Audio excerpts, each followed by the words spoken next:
வாழ்வில் வார்த்தை ஊழியங்கள் வழங்கும் இன்றைக்கான இறை வார்த்தை. நம் ஆண்டவர் இயேசு கிறிஸ்துவின் இணையற்ற நாமத்தில் வாழ்த்துக்கள்.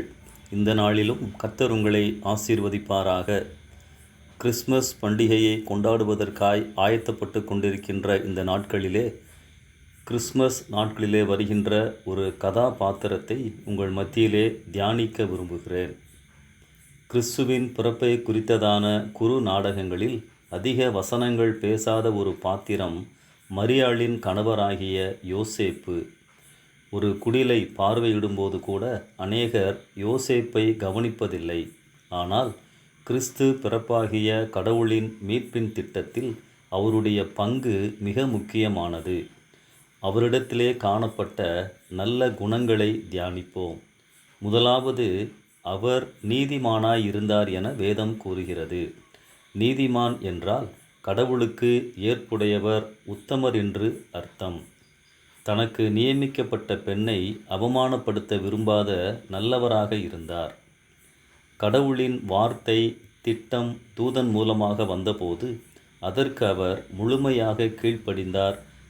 ஆண்டவருடைய திட்டத்தை தன் வாழ்வில் ஏற்றுக்கொண்டார்.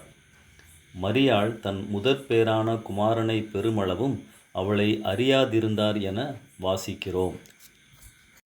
மரியாள் தன் வயிற்றில் இயேசுவை சுமந்த நாட்களில் அவர்கள் சேர்ந்து வாழ்ந்தார்கள். ஆனாலும் வாலிபனாகிய யோசேப்பு தன் உணர்வுகளை கட்டுப்படுத்தி கடவுளின் திட்டம் நிறைவேற முக்கிய காரணமாயிருந்தார். அன்பானவர்களே, இந்த யோசேப்பின் நற்குணங்கள் நம் வாழ்வில் காணப்படுவதாக. மீண்டும் அந்த குடிலை பார்க்கும்போது யோசேப்பை பாருங்கள். அவர் குழப்பமாக, மன அழுத்தமாக இருந்தபோதுதான் கடவுளின் வார்த்தை அவரை சந்தித்து குழப்பங்களை நீக்கி தெளிவாக்கி கடவுளின் சித்தத்தை நோக்கி செயல்பட வைத்தது.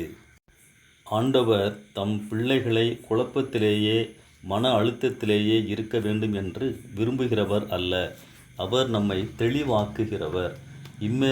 இம்மானுவேலராக கடவுள் எப்போதும் நம்மோடு இருக்கிறார். வேறு என்ன வேண்டும்? குழப்பம் வேண்டாம், பயம் வேண்டாம், சந்தேகம் வேண்டாம். யோசேப்பை நடத்தினவர் நம்மையும் நடத்துவார். யோசேப்பு ஆண்டவருடைய திட்டத்தை நம்பி தன்னுடைய வாழ்க்கையில் அதை ஏற்றுக்கொண்டதினால் அவருடைய குழப்பங்கள் தீர்ந்தது, சமாதானம் வந்தது, சந்தோஷமாக வாழ்ந்திருந்தார். அன்பானவர்களே, எப்படிப்பட்ட குழப்பமோ சந்தேகமோ இருந்தாலும் ஆண்டவருடைய திட்டங்களை, ஆண்டவருடைய வார்த்தைகளை நம்பி நாம் ஏற்றுக்கொள்ளும் பொழுது தொடர்ந்து அவர் நம்மை நடத்துவார். யோசேப்பின் ஆண்டவர் நம்முடைய ஆண்டவர். இந்த சிந்தனையோடு இந்த நாளை ஆரம்பிப்போம். கர்த்தர் உங்களை நடத்துவாராக. ஆமென்.